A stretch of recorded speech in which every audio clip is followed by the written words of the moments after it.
Welcome to Delaney Diamond Presents an Author Chat, where we interview authors about their books, writing process, and personal lives. This show is sponsored by the Delaney Diamond Readers Lounge, an online community of readers where we bond over great books and support programs that promote literacy and book distribution.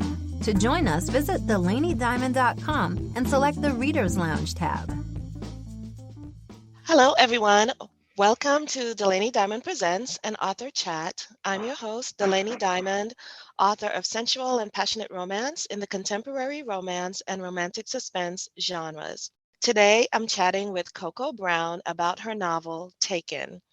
But before we get started, I want to take a few minutes to introduce Koko to you. Koko Brown is a USA Today bestselling author and quintessential romance junkie. She writes erotic romance featuring Spitfire heroines so thick they break your necks, and the men that can't get enough of them. If you like sexy reads that aren't run-of-the-mill, you're gonna love Koko's books. She's not locked into any one genre, so she has something for every reader, from historical romance to paranormal romance. And the common denominator is that all her stories are smoking hot. When she isn't writing, Koko loves to read, travel, and shop in thrift stores. Welcome, Koko Brown. Thank you for having me. I'm excited to be here. Yeah, it's great to have you. I can't wait to talk about this book. But before we get started talking about the book, as usual, I generally like to just get to know the author a little bit. So I'm going to ask you a few questions so that we can get started.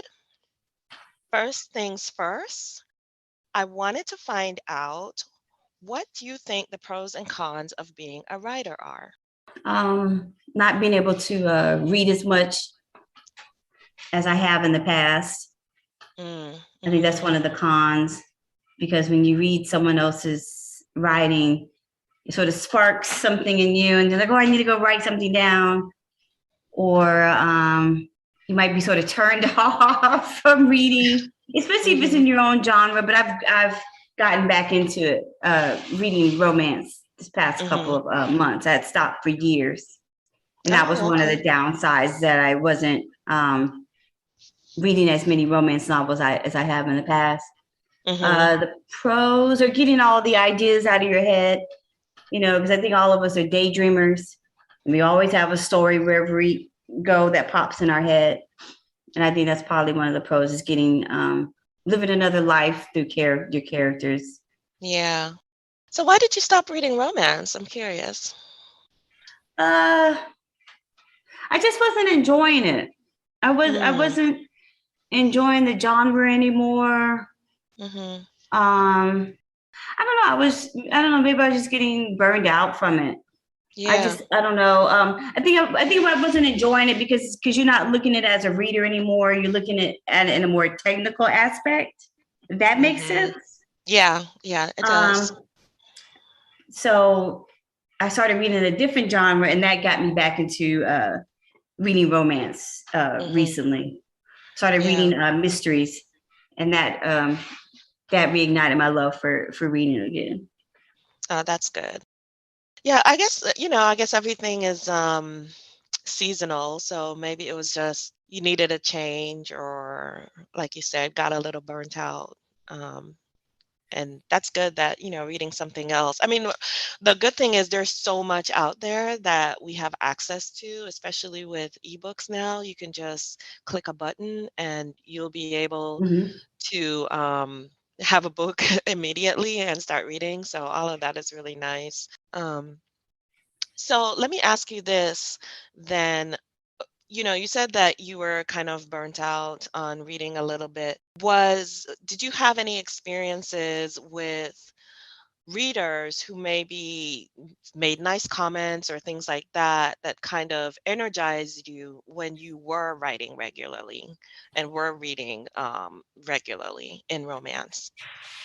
Yeah, the readers are the ones, when you receive an email, they're the ones that really sort of keep you going and to keep writing. Yeah. I wasn't burned out from reading from readers or reviewers or anything. It became too technical. I was like editing books while I was reading, and that's no fun. I want to be able to read and escape. And I was, I was in my head. I was like, oh, you forgot to do this, you had to do that. And I mean, and I'm not an editing Nazi because my books are not that, are not edited that great either. But I don't know. I just got too technical with it. No, readers weren't the reason why I stopped reading my own genre. But I tell you, I've gotten back into it, and I've downloaded a lot of books this week, which is probably not going to look good on my bank account. I've downloaded so many because I was like, "Oh, that looks good."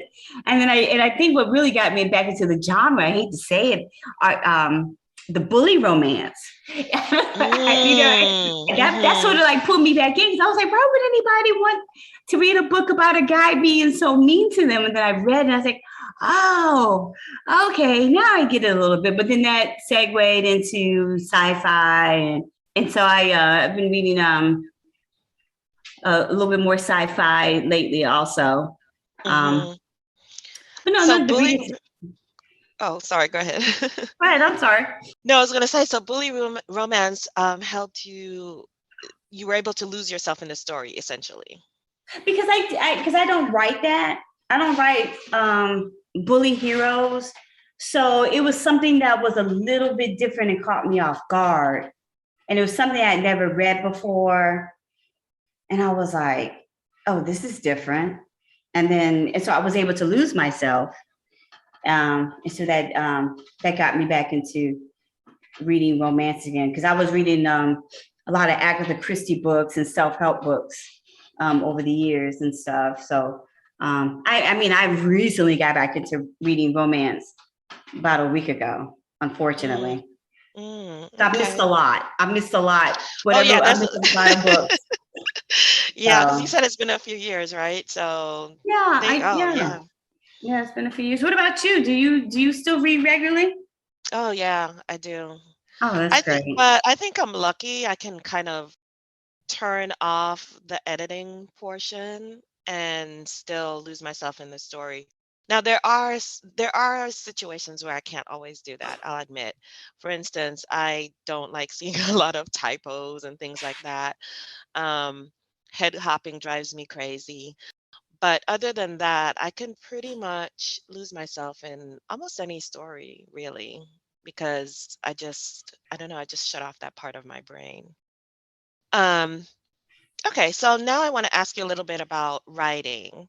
And I remember one of your books I read years ago actually was Player's Ultimatum, which it was let me see, it was about a soccer player, and they were in Brazil, and I really enjoyed that story too. And I was wondering if you have any favorites of your heroes and heroines that you've written, and if you do, what is it that you like about them? What makes them special to you? I think my favorite, I did like Paolo. He was great. I think Tristan, the first hero I had, he was a vampire. And the story took place in Vegas, and he was British vampire. He was a little bit more alpha, a little bit kinky. I don't know. It's just I really liked it. I don't know. It was just something about him, the way he talked to her. He was trying to prove that he wasn't a monster, but he was a vampire. Right. It was just, and he just sort of like propped her up because she's like, oh, why you want to abuse me? Because I'm overweight, blah, blah, blah. And he's like, I love your curves and all of this and that. I don't know. It's just like he didn't give up. It was just like he just kept trying to be around her. He didn't browbeat her. He just, wanted her to see him as something other than just what she thought of him being a monster. And I also like Paolo. He was a little bit more devious, black male. He was hot. Yeah, he was hot. I enjoyed all of them. I remember them more than I do the heroines. For some reason, I remember all the guys, But the ladies, it's just like, oh yeah, I remember her, you know. Well, I hate to say most of the women are pretty much me, you know. I hate to, you know, because I was a real estate agent at one time. So, and I thought about going to PR. So they're all a little bit, I've never wanted to be a nurse like Olivia. I was going to ask you about the medical. Yeah, I don't like blood. So yeah, I think those two, and also like the Viking. I like writing Eric too. He was fun. Mm-hmm. I don't really have, I guess maybe I should say I just don't have a favorite. There's something about all of them that I liked, you know, and I hope they were all a little bit different. Each one had a different personality. Yeah. You know? Yeah, so. I mean, that's what you want too, because you want them to be distinct. You want readers to feel like they're getting a different story each time. Yeah, different guy. You know, they all have different quirks, different personalities. I hope I was able to show that. Mm-hmm. So your bio mentions that you shop a lot in thrift stores, and I was curious to know, what is it about thrifting that appealed to you? I think I'm an old soul. I like old houses, and I just always have liked vintage clothing, even before it became popular. And I actually have a store that I sell secondhand clothing out of too on Etsy. I just like older things. So more than likely you'll find me in a thrift store or at an estate sale on the weekend, because everything sort of has a history, and I always wonder, you know, like who owned this before me. You know, you can always tell a lot by a person by some of the things that they have. Because I went to this lady's house that I was in an estate sale, and she had romance novels, all these clothes from like Japan and Mexico. And I went up to her daughter, the woman had passed. I said, "Is she a Libra?" And she looked at me. She's like, "Yeah, she's a Libra." I said, "I knew it." I said, "She's just like me, because she liked romance novels. She liked to travel. She'd been this world traveler and everything. And she liked to shop." And it was great. I wish I'd known her. She was born 2 days before me. And wow. She was just looking at her house. She just had these fabulous things. So it's just a history behind everything. And I'm just always curious in that way. Have you ever found anything valuable or just an amazing find that made you squeal, or, you know, just happy that you found it? I think the coolest thing I ever found was a hat that reminded me of this hat that Zora Neale Hurston wore in one of her photos.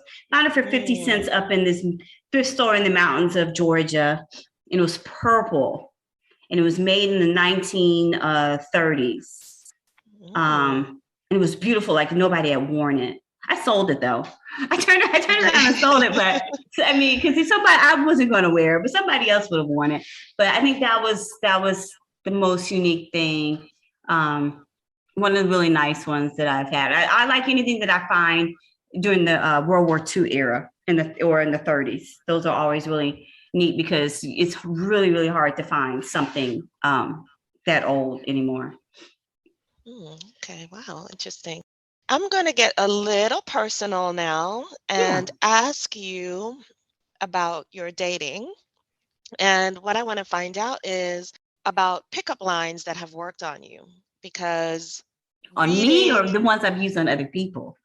Oh, okay, that too. That could work. I'll give you my favorite. I'll give you my favorite pickup lines that I've used on guys. But yeah, I can. You can ask me.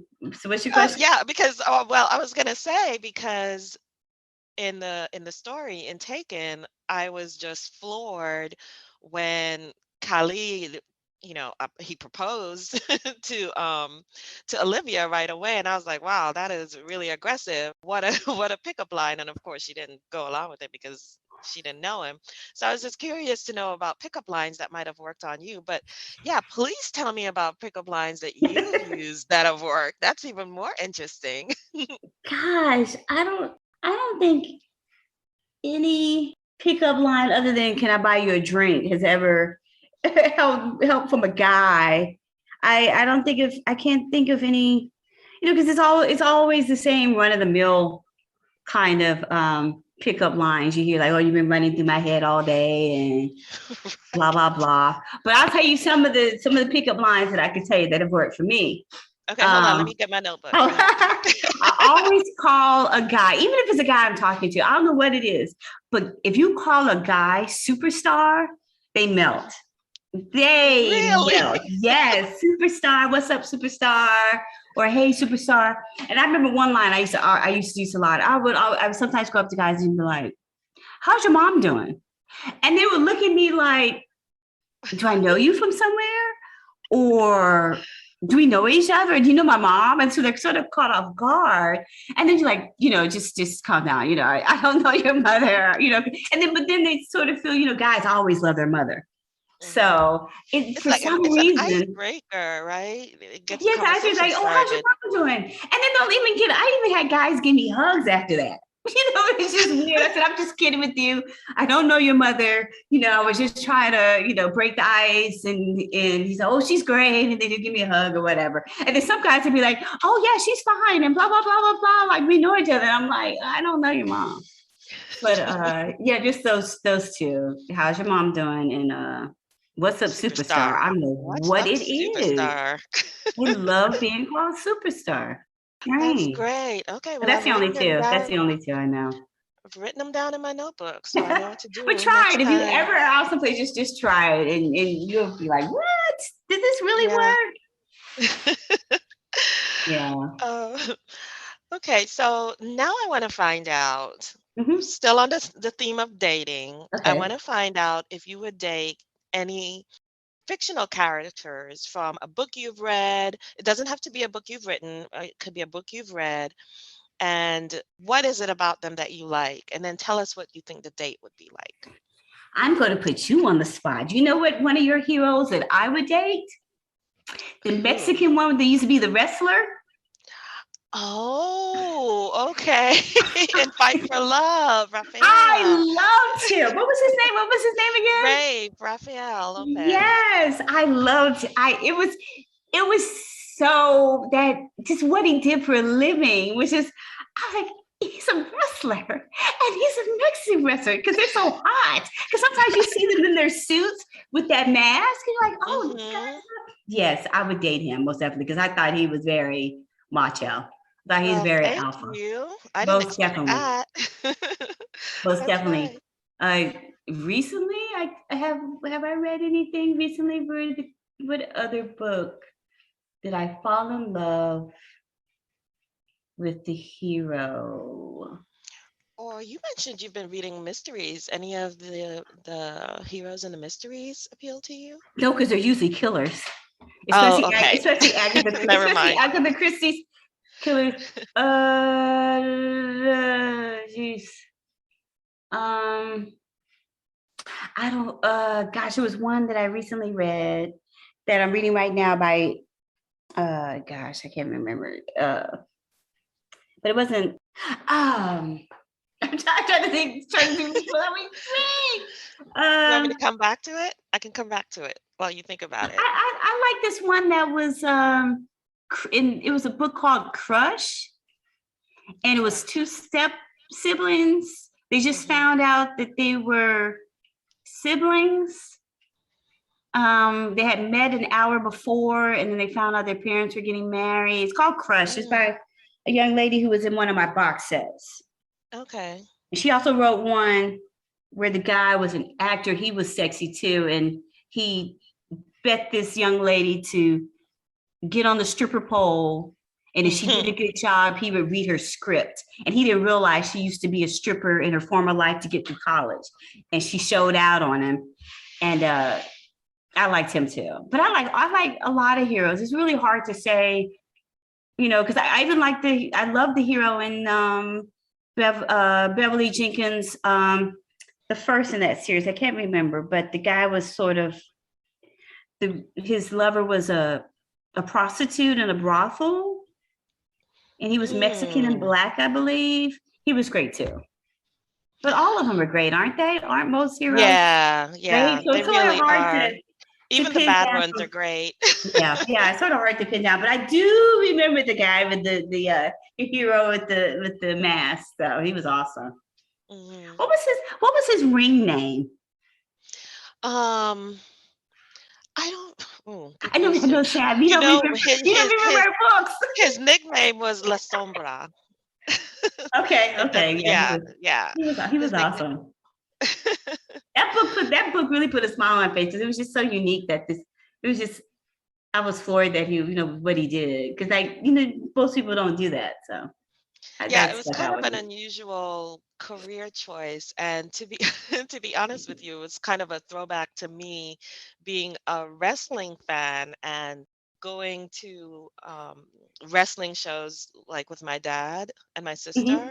And I don't really watch it that much anymore, but my sister and my dad still are avid wrestling watchers. And anyway, when we were little, growing up on the island, they came to St. Thomas, and we went to watch them perform. And it was like, I'm trying to remember who, like Abdullah the Butcher and King Kong Brody. I just remember those names. Yeah, we used to So it's watch kind it. of, We used to watch it every Saturday when I was little.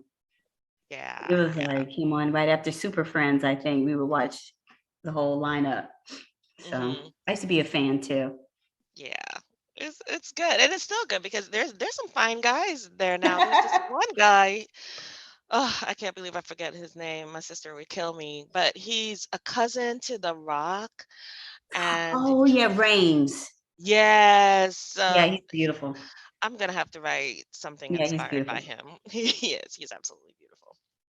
All right, I'm gonna get even more dirty and ask you a very, very deep question. Yeah, Do you have any fetishes? yeah. Everybody does something. Okay. What's your fetish then? I'm trying to think. I know. I wasn't. I should have had it already. Fetish. Uh, I like sex in hotels. Okay. I know that's weird. I like just That's not weird. That's pretty what's tame actually. so hotels. Let me see.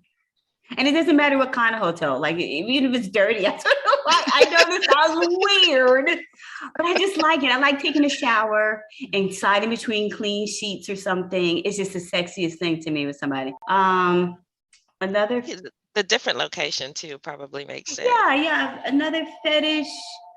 Oh gosh, I'm trying to think. I guess being spanked. Okay. That's nothing out of the way. Hmm. I guess. I Gosh, mean, those are pretty. That's I pretty hate to tell good, you, actually. I hate to tell you, I haven't been with somebody in so long. I have to think back. Oh gosh, hotels, banks. Oh, I like to watch. Ah, okay. Yes, I've actually been to a couple of clubs where I just watched people. Hmm. That's pretty So that's popular in Atlanta. Oh, it is? Okay. Yeah, so Hmm. I haven't been in some years, but I I like to watch, especially when they don't know I'm watching them. I love to watch. Hmm. So, or even if they are, some of them put on a show. So, Yeah, they really perform then. All right. Kenya Wright had that in one of her books. I was like, yes. I was like, yes, Okay. because she had the couple go watch this other couple have sex. I thought that was like hot. So, I remember years ago, gosh, Maureen Smith. She had a voyeur scene in one of her novels. I can't remember the name of it, but it was the heroine and the hero. Actually, they were being watched. That's what it was. They were actually being watched by someone she used to work for. And oh, yeah, it was like, I think she used to work for, gosh, it's been so long. I can't remember the details, but I want to say she used to work for a professor or something like that. And she was actually an escort, and she had been escorting the hero, and he's paying for her time and whatnot. And of course, they ended up getting seriously involved with each other. And one of the things they did was go back to like the place where she used to work, mhm. and he and met her boss. I think it was her boss. I'm probably getting this all wrong. But anyway, and they had sex in the building and her boss was watching them do I need to it. write that one down. Yeah, I it's don't very think I've read intimate, that but I one. can't remember. I'll have to look it up and I'll try to email it to you. Okay.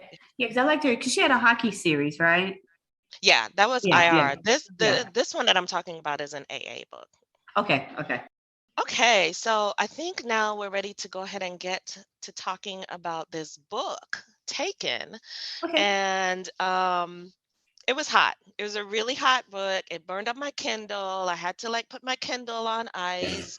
Yeah. And but I actually want to talk to you. I actually want to mention some of the reviews that I saw before we get started. And what I'm going to do is I'm going to ask you to just kind of give us a summary.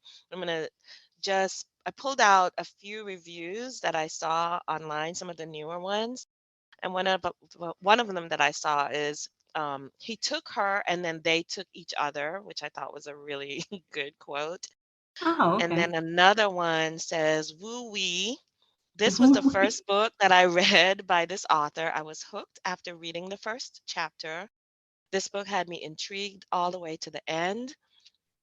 There were so many facets to the respect they found in each other. I highly recommend this book. And then the last one I pulled says, captivating story. This story is scorching hot.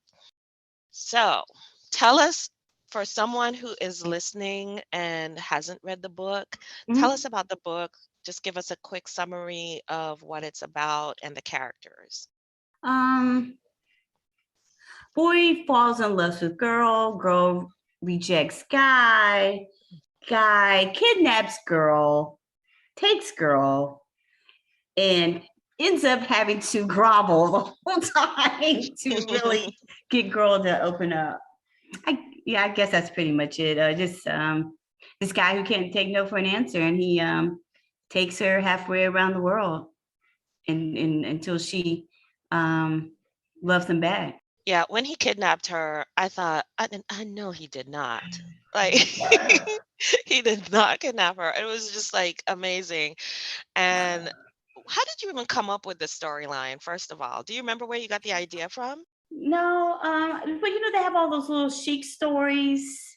Yeah, I remember reading a I lot of love those. those. I think Present. what really made me want to write it was Brenda Jackson had an IR of this Sheik that had to share a cabin. It was Delaney Sheik, yes, I remember. Sheik. Oh gosh, I love that book. He didn't take her, but I love that whole. That's what really got me into the genre, was that. And then I had read other Sheik stories that I really enjoyed. And I like the whole kidnapping aspect. I never attempted one. And then I know that they're really popular with readers. And I wanted to write a historical because that's really actually the genre that I read the most. So that where my bio says, she read 200 books in a summer. It's all true, and they were all historicals. So I've always enjoyed historical novels, especially pirate ones, where they take the heroine someplace and then she's just like stuck on this island with him forever. So, I mean, it's just different books, but the main one was Delaney Sheik with Brenda Jackson. Yeah. That was hot. And I wanted to make a story where it wasn't rape, because a lot of those historicals, there's like the guy's raping the girl and she doesn't really have that much consent or say so. So that's why like when they first have sex, he's like telling her to take it, like take him instead of him like raping her. And then she has Stockholm syndrome. It's like, oh yes, I finally love you. But I've read so many books, but I think the kidnapping ones have always been, I've always enjoyed those. And I've always gotten mad where the guys never really received punishment for doing it. That's why I had that little court scene at the end to make him feel like he was going to get in trouble, because I'm you just can't take a woman without having some type of issue. Repercussions, yeah. Okay, so I'm looking in the chat and there are a couple of questions that I want to Yeah. bring to you before I continue with mine. Someone asked, this is back to the voyeur, your fetish. They said, Mhm. what do you like to watch? Do you like to watch everything or a specific act when you're watching? It doesn't matter. I do like when it's not really torture, but there's like usually a dom who's in control of Mm, things. like Um, BDSM, yeah, I mean she's not spanking, in all that. pain or anything. That's I like anything. I just like watching people. I just like going to the airport and watching people, not have sex, but just I like to watch people, especially when Mm-hmm, they don't realize that you're watching them. mm-hmm. Um, it doesn't there's nothing that um I don't like anything that's pain or anything. It doesn't Okay, matter. I just like watching. okay.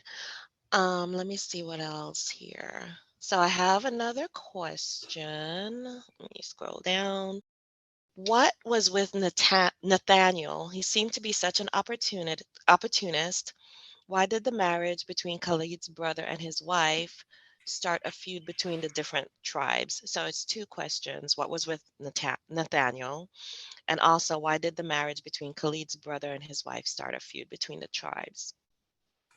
Um, I think Nathaniel sort of felt like, okay, she was of the same standing as him. You know, they were both from the same social standing. She's a good woman, you know, she's a nurse. Um, He but I always seemed a sort of, little mhm. he seemed a little, I don't know what the word, like he gave me abusive vibes toward the Well, he was always just because it's the story started off a little bit differently because I had them where they were graduating from college, and he Mm. was sort of like had her cornered in her dorm room. I had him at graduating Hampton University. I went too far back into the relationship, and he was like cornering her in the room, and I was like, gosh, this guy is really a jerk. Yeah, I think he just you know, he's an old school guy. Maybe he felt I know I sound like really invasive, but he was sort of a non-factor. You know, Delaney, when you have a secondary male character, it's just sort of like, oh, he's just there. You know, he's just there to throw in a little bit of conflict. I really didn't think that much into him. He's just he was he was everything probably what Khalid was, but she just didn't want him. You know, Yeah, yeah. he I was mean, and he actually, to me, he would have offered stability and all the things that a woman probably should be wanting. But yeah, I sensed too that he felt slighted by her because he was aware that she didn't love him. So that could be yeah, where some of yeah. his attitude came from. Because I know I did. I hate to ask this, but do I mention anywhere that they knew each other back in college? Does I anyone can't remember? remember if I know you that's a stupid mentioned question because that. this book is so old. I can't remember if he maybe he was I just somebody remember like they knew each other. Actually, from the they did neighborhood. because he was in DC. Okay. So yeah, it was just somebody who was comfortable. That's what he is. Maybe that's what I should just say. We all have Yeah. a comfortable man who somebody you can fall back on. They don't really excite you. They're not gonna hurt you. And you know, he was just she would have been settling if she wanted to be with Nathaniel. It's not that Nathaniel wasn't a good guy. He just wasn't the guy for her. He wasn't the And right as guy far for her. as Yeah. what was the question? Why Oh, the did other question was Khalid's brother about, and his wife start a feud? Okay, yeah. so I've already started the book, and I know it's been years, but the backstory with the brother and his wife was that her brother went to his tribe to try to steal some camels or horses. So that's how, and she was like a chieftain's daughter, and you know, and Mm, his mother was the leader of their particular tribe, and eventually he was going to keep her, but the father and his family wanted her back. So I just haven't written the book. That's why I started the Civil War, was because she snuck in to try to save her brother, and Khalid saw her. Well, not saw her, but she snuck in and she was dressed like a man, so they thought she was a man for a while. I know this is crazy, and I know it's like, dang, I'm telling you a whole book, but And so he realizes she's not not a man, and he falls in lust with her, and he refuses to give her back. And so that's how the Civil War happens, is because he refuses to give the wife back. And her tribe comes to her father, who's the chief of this tribe, comes to save her, and it breaks in. And it's just, yeah. So, and the other brother had a book too, but I just never finished it. I plotted them out and started all of them and just never finished. Yeah, I kind of sensed that there probably would be one. And I did look, but I didn't see anything. So yeah, no. Another brother, he ends up getting trapped on a train with this. She was like a women's voting rights or something like that. And he ends up trapping her on a train because he sees her too. And he takes her too. So I just never finished. I know I'm trifling. No, I love it, actually. You know, it's hard for me to write series because as a reader, I was never a series reader. I always like standalones because I used to be in those zebra book clubs where you get one book and you throw them away, and then you don't have to worry about, the brothers and sisters or anything like that. You just read them and, like a little snack, you throw them away. So writing a series is difficult for me because I'm not used to it. Not like I can't do it, but it's just when I write a character in a book, I don't sit down and think, okay, so I need to have 5 brothers or 5 sisters, and all of them are going to get with someone else. I don't look at the long game, which I'm going to start looking at the long game again because it's money. Yeah, it's good because the readers get immersed into the world, and I myself get hooked. If I read a book and there's a brother, like even with Taken, I got curious about the younger brother. I automatically wanted to know more about him. I'm like, oh, he's a player. He's going to fall hard. You just start coming up with scenarios.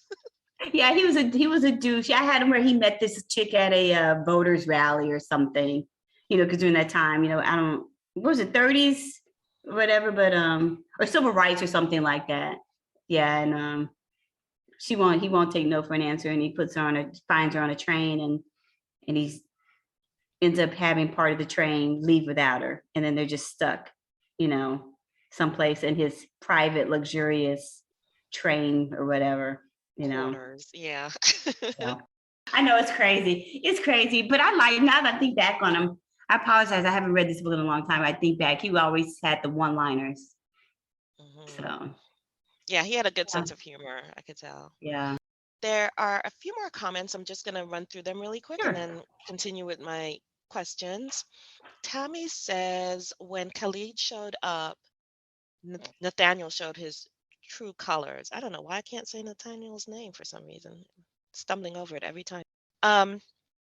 Let's see. G says, I love a series. Standalones are good, but series give the reader the opportunity to expand the relationship and neighborhood.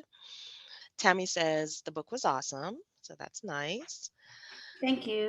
And okay, and then I'm going to go ahead and ask you another question. Let's see, what do I have here? What is there a theme or a takeaway, a lesson, or anything that you wanted readers to get from the story, Taken? Well, that there's consequences, for taking someone. Yeah. A lot of times you read a lot of these kidnapping historicals, and the guy, there's like no charges being pressed. They don't land in jail. So I made sure he went to jail. Yes, he bought his way out. He had the connections, but he still had to face some type of retribution for that. And also, I guess I don't have any children, but I felt that she would have probably been all right. And she wasn't embarrassed having this child out of wedlock, though. And I like the fact that the brother wasn't embarrassed either. Now, I'm trying to remember. Maybe I'm wrong. You all will probably know if you touched the book more as I have. Because to be honest with you, I know this sounds knuckleheaded, but I don't know about with you, Delaney, but after I write a book, I don't go back and read it because it's embarrassing. And then you don't remember a lot. It feels like someone has written your book for you. If that makes sense. Do you feel the same way? No, I can't say that. Oh, you can't say that. I look at like, gosh, I wrote that, or I don't remember that. I don't know. Now, there are things I don't remember for sure. Yeah, there's definitely Mm-hmm. things that I don't remember. And for instance, because I write series, whenever I'm writing subsequent Okay. books, I have to go You back have to go back. and yeah, and like at least skim it or, you know, so that I don't screw anything up. I also keep a series Bible, but still, just to have the Refresh. details, yeah, to Do you feel refresh. embarrassed though? Do you feel because you know how some actors say they don't like to watch themselves in movies, and I'm sort of this. I think I have that same mindset No, where I they don't feel don't. Yeah, there's a lot of embarrassed. actors that will not watch themselves on screen or on television. I think Yeah. I'm sort of the same way. No, I think I'm probably too hard on my own work. Yeah, Probably. that's probably it. Because I, So. but then that makes me sound so full of myself because I don't get No, it does. embarrassed. It doesn't. It doesn't. You know. But yeah, I think those are the only two. Is that Olivia? I wanted her to have a job. I just didn't want her to be laying around in the desert, this damsel in distress. I wanted her to be doing something, and that's why I made her a nurse so she could doctor other people in this society, and that she was smart. She was actually probably smarter than he was. Um, and she wasn't. And she loved her brother. She wasn't an idiot. She just got tricked because she loved her brother. Yeah, he Um, used the fact that she loved her brother to Yeah, kidnap he her, knew that. He essentially. knew he couldn't get her Yeah. any other way because she was going to work. You know, she was going to work. She was going to buy chocolates. Or was she going out of town? I'm She sorry, was guys. going, yeah, she was going on the train actually to DC. She had lied and said, well, I don't know if she, yeah, She's going to she go did lie. visit She was going somebody, to visit right? her friend in DC. And she Right. said that she was going to see Nathaniel, which she was not going to see Nathaniel. She was just going out of town. Right. And she was sort of making him jealous at the same time, right? Khalid. Right. Yeah, that was on purpose. That's definitely me. I love, yeah. But I just wanted her to be self-sufficient. I wanted her, and I wanted everybody she came in contact, all the Black people that she came in contact, they were the people that you might have seen in the Harlem Renaissance, the salon, they were upperly mobile. And there's something wrong, not wrong, there's nothing wrong with not being upperly mobile, but I didn't want them to be maids or anything. I wanted them to be all educated people, but they weren't stuck up either, you Right. know. Um, and I wanted people to realize that even though the brother went to this Ivy League college and so did Khalid, they bonded because they were being treated like dirt because of their skin color. Right. Right. So it wasn't all peaches and cream. And I guess that's probably the themes is that Olivia, all my stories usually have a strong lead in them. They always have a great job. And usually the job is a little bit more important. It's always one of the reasons why they don't want to go with the guy. And there's consequences for stealing a woman, and you don't have to have a woman have sex with you by raping them. Right. And a lot of historicals feature it's complex. And when I go back and I read some of the old ones, like Rosemary Rogers, and I'm like, he raped this lady, but when I was younger, I was like, oh, this is so great. Then you go back and you read and you're like, oh my gosh, this is I heard an explanation for that though once that Mhm. the reason a lot of these older romance novels had rape or what some people call dubious consent is Mhm. because women weren't supposed to be sexual creatures. And Okay, so the yeah. whole idea was you almost have to be forced into your sexuality and forced into Mhm. enjoying it because you weren't really supposed to be enjoying it. And so they wrote the stories in that way because at that time, that's what the common attitude was toward women and sex. That's what I heard as an Yeah, explanation I for believe it. I believe you. I believe you. Yeah. So did you find that were there parts of the story that you struggled to write? Were there parts of it that you had a hard time, working on, or do you remember? You like, do you remember? Uh I think the hardest, and I sort of struggled because I was like, oh gosh, people are gonna hate him. But when he became a dope addict, Oh, he just sort of he just sort of came crashing down. And I was like, are people, and I got that idea from there was this one author who wrote a hero that was a heroin addict. I never read the book, but I remember it made such a splash because it was like the first of its kind where the guy was an addict. And it was historical, but it was white and white, but I never read it. But I just remember reading it in Romantic Times, and it was all over the place. It's like, you know what? I'm gonna make him a dope fiend. And I think that was probably I think it was the hardest, because I was like, gosh, readers are gonna hate this guy because he's fallen so low. But it's crazy because I didn't get any backlash on that, but then I had a woman who was an alcoholic in Jezebel, and they hated it. Like it's like the guy can be The anything. guys can, yes.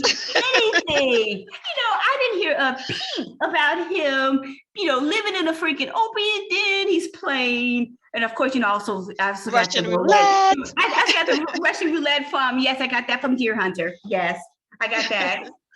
I never saw the movie, but that scene is iconic. I'm like, you know what? Let's do Russian roulette for this one. And so, I never got a backlash. But for Jezebel and her being a functional alcoholic or a drinker or whatever, she wasn't really an alcoholic. She wasn't slappy drunk all the time. But I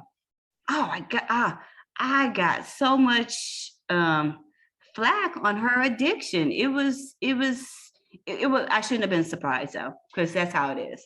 It's just how it is. That the guy can do anything he wants, and the female has to, be almost perfect, really. Yeah, she has to be perfect. And in this one, it was the opposite. The boxer was perfect, actually. Well, no, he wasn't exactly perfect. He had a secret.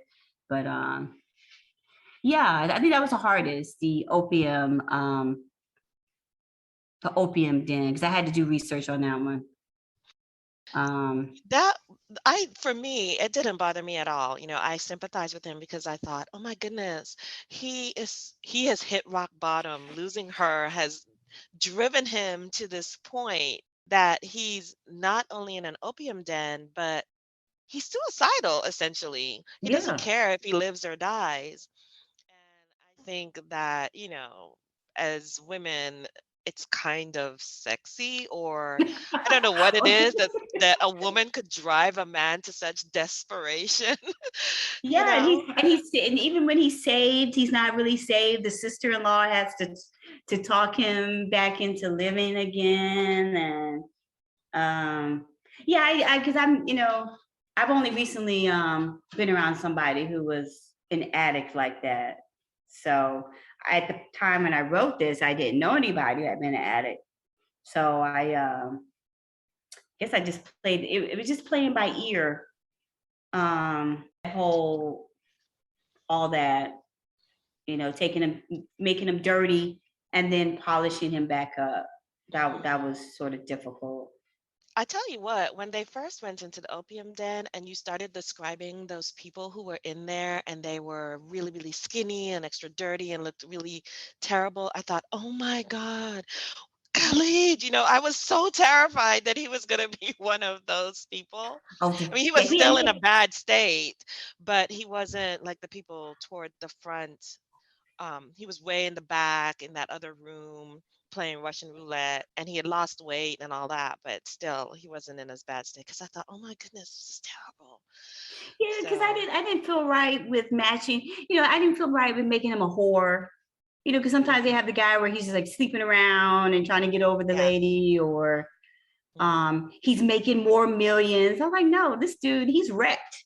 That's what I was like. I was like, I had to make him wear his heart on his sleeve. Yeah, I thought it was really good. I liked it, actually. And I'm reading here in the chat, and Tammy is saying she liked it too. She said, I liked how Khalid hit rock bottom and his brother saved him. I was glad when he ran into Olivia's brother to find out she was engaged, and then he went to their home. So Don't you love the showdown though? Don't you love it? That's like the best part of the book, when he shows up unannounced and people are like, I don't know. Yeah. And I was laughing at his brother, who was like, really? You really want to go? You know what? I'm just going to ask the driver to wait, because I don't. Like I loved his brother. He was really funny. I really enjoyed his character. See, now you're maybe read the book again. Then I'm a dust off the other books. And then he could write the follow-up to his brother. Yeah, because the older brother is a straight libertine. Oh, he's sleeping with everybody in the beginning, so he gets shipped off because he's so terrible. The father ships him off to the desert to the mother, and that's how he ends up meeting the girl because he's too much in France. And now he's all married with kids and so down. Maybe because that this book is always have readers like, when are you gonna write the other book? And I was like, yeah. Well, I'm adding to it. When are you gonna write the other book? I know. I need to, because they always, how your characters yell at you like, hey. Yeah. You start getting ideas. Let me see. There's a couple of questions here before we end because we're right at time. Oh yeah, when the brother realized he was the kidnapper. That was a good moment. Oh yeah, she said she liked when the brother realized Khalid was the kidnapper. It's like, who is this? I'm sure he saw like when he's like, who's this baby's father? Like, what's going on? Because this baby. Yeah. Which one of these? Yeah. Mm-hmm. And she would never say. And she never said. No, because they were friends. Because they were friends, and he knew he loved him. Oh, okay. So Alice says that she hated that what Malik did, that he did it for revenge because during the war that broke out, the woman he loved was killed. And I was mad at Malik myself because I was like, okay, Malik, Khalid is not the one who caused your wife, the woman you love, to die. Your Axim is the one. Your anger is misdirected. So I was not pleased when he caused he just hated the whole family. Yeah, clearly. Yeah, he hated the whole family. He was like, getting that one was good enough to get it all three of them. So yeah. All right. G, she has a question. She has a couple more questions for you. Yeah. And I'll let these be the last ones. She says, what comes first, the characters or the plot? And how did you identify the primary characters and who else needed to play a role in this particular book? Gosh. So the characters and plot come first, and how do you decide on the primary characters? I think for me, the plot usually comes first, or like a setting. Well, when I was traveling, before COVID, but a lot of times you like in a city, and it's sort of then a story comes to you, and then you have to. I guess I do it backwards, and then I come up with the characters that I'm going to play with. What was the? And she wanted to know how you decided. How do you identify the primary characters? Basically, how do you decide who's going to play a major role in the story? Oh gosh, I guess they just come to you because I wanted to do a kidnap story. I wanted to do historical, and I wanted to do something a little bit different. I wanted people that actually were a little bit more active. And I think I might have read a race car series, but it was contemporary. I was like, I'm gonna make this guy a race car driver. Because I just didn't want him to be wealthy. I didn't want him to be boring. I wanted him to actually be, actually have an active business or whatever, actually instead of just sitting around in some gentleman's club drinking brandy all day. I wanted him to be a little bit more exciting. And I think I was also probably inspired by a couple of it was a couple of NASCAR series that were probably had hit the market. I think you all remember they used to be really popular at one time with Harlequin. Yes. And so I was like, oh, let me ride a race car. And Olivia, whenever I write a Black heroine, she's gonna have a good job. She's gonna be educated. She probably wasn't as fleshed out as the heroes are. She went to a Black college. I wanted her. No, there's nothing wrong with her. I just wanted her to be from an HBCU.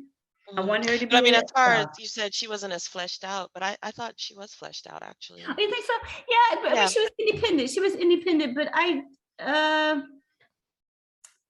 I don't She think my had a dad. passion for her work, and Yeah, even when she was in North Africa with him, she was helping people. She wanted to do more, and he saw that as well and brought yeah. her the medical supplies. That one time when he had left her alone, he came back with all the I know, medical I supplies. know. Wasn't it funny that he was using that to get on her good side. I think that's what it was. Mhm. He was like, yeah, you can go help them because I know that's going to put you in a good mood. So when I try to rub that back later or whatever. Yeah. So I just wanted a little bit different because whenever you have those kidnapping stories, um, I don't know if the hero really does much to win the female over except for feeding her and giving her clothes. And he gave her something that appealed to her altruism by was helping the other people in the tribe. So by her being happy made him happy, So I think I was just trying to do something different than most historicals. The setting was the major part, and then the characters are always um secondary to me. I don't know if that's weird or not. What about you? Do you invent characters first and then throw them someplace? Good question. It varies for me. Sometimes the characters come first. I just have an idea. And again, of Mhm. course, because I write series, a lot of times it's easy. I already know who the character is, but then I have to get the plot. I have to Okay. come up with a storyline around them. Okay. But I think it's probably harder for me at the beginning of a series because Hmm. I don't have any kind of foundation. I'm Hmm. just starting with a blank slate and trying to figure out, okay, who is this? What am I going to talk about? But then as I'm writing the story, the secondary characters, I learn more about them. Like I come up with ideas for their quirks or hobbies or careers, and things like that come to me as I'm writing the other books. So that by the time I get to their book, I already kind of know them a little bit, Okay. and I can work a plot around their life. Okay. Yeah, actually, that's a good question. I do think mostly it's the characters, to be honest with you. Characters. Okay. I Yeah. think some have done that way. It's like if there's a Viking or a vampire, then it's probably the character first, and then you throw them someplace. But I think with this one, the plot and the setting and everything was probably what I was shooting at, and then I made these characters to be into the setting. As far as secondary, yeah, the brother's a doctor because she was a nurse, so that's where she was working. Then the other brothers, the race car family. I really lost an opportunity by not fleshing. Because I even could have wrote a book about the dad meeting the mom. So Hmm. I'm That would just be like, interesting. I've And they're still left money married. on It's the like they table. don't want, it's like, okay, you're not going to get a divorce, but you're going to be separated. So obvious. And he never met anyone else, never got involved with anyone else. Yeah, it's definitely ripe Yeah, for it's a a lot of follow-up unanswered book. Yes. questions. Yes. I think I might have. I probably have, but I've never been diagnosed. But I probably my attention span with books is just sort of like, okay, I'm ready to move on, and I shouldn't do that. I should have never done that. Mm. But yeah, it's I love creating the worlds though. I think that's probably why the worlds and everything come first. Making the setting and building all that. That And then particular with Taken, he wasn't, you mentioned that he's Tuareg, but I don't think you mentioned the country he's from. Did you? they I were don't remember. from.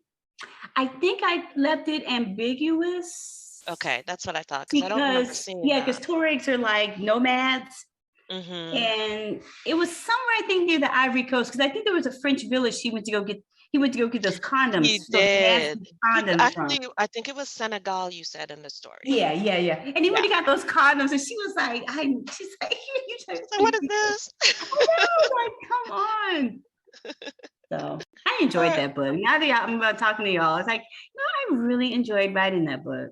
I really did. And that was a nano book. get out of here. It was a nano Wow. write more. I wrote most of it during nano and I finished it the next month. That's I wrote great. Wow. I wrote over 30,000 during nano and then I finished Mhm. it and I put it out. Oh, great. Wow. That's pretty cool. Mm-hmm. Okay, let's see. I'm gonna just go back to the chat really quick Oh, I'm and sorry. oh no, you're fine. Actually, that's the last of the questions, but I just want to make sure I didn't miss anything. Oh, okay. So G says that she is a fan now. So you got to write more books, Koko. I am. I tell you, I had dropped off because of my dad has Alzheimer's, and I had got fired from a job, and that sort of, and I was battling a discrimination lawsuit, which I won. It was a lawsuit dragged on for 5 years. Oh, you're and kidding. And I just and that's what I got out of it that way, and I had a huge writer's block, and just wanted to live life. And now I've written some stuff. I just haven't published it, but I'm gonna start putting stuff back out because it's I enjoyed it. I enjoyed writing. So and I think the reason I got out of it too, I wasn't enjoying it anymore. It sort of felt like a job.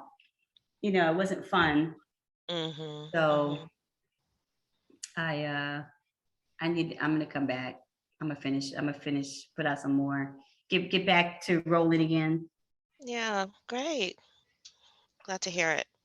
All right. Well, we're going to go ahead and wrap up. Is there anything you want to share with listeners? First of all, tell us where they can connect with you, but I don't know if you have anything else.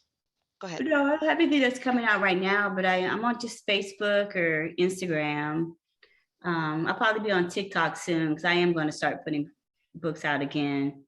And it's only, and that's the only places right now. Connect that way. You said TikTok and not yet, but I am. I'm going to get back on TikTok, and I do have. I know you're on Facebook, and I know you're on Twitter because we follow each other. Yeah. So. And what's your website address? CocoBrown.net. And they can sign up from a newsletter on there. But I should be coming out with a science fiction first one. I know I doubt anybody reads sci-fi romance, but I'm doing a sci-fi romance I'm gonna put out pretty soon, and then I'm gonna pick up back on my witches series. I have 2 books out on that, and I'm in the middle of writing the third sister, and then there's a 4th sister, and then I'm gonna do a spin-off, like a witches dating service or something like that. But wow. I know it's crazy, but I'm going to start back because I have people enjoy my writing, and it's and if you can find pleasure in it again, it's definitely I need to find pleasure in it because I'm not doing anything else except watching Korean dramas and stuff like that. So except I can't travel anymore because my dad has dementia. But life is good. I can't complain. I'm happy. Good. Well, thank you once again for joining us. I really appreciate it. Thank you for everybody coming in and talking. It's been great to talk about this chat. Yes, definitely. Thank you guys for showing up again. Thank you to everyone who's listening, and an extra special thank you again to you, Koko. I really appreciate it. Thank you, Delaney. Thank you for thinking of me. This was nice.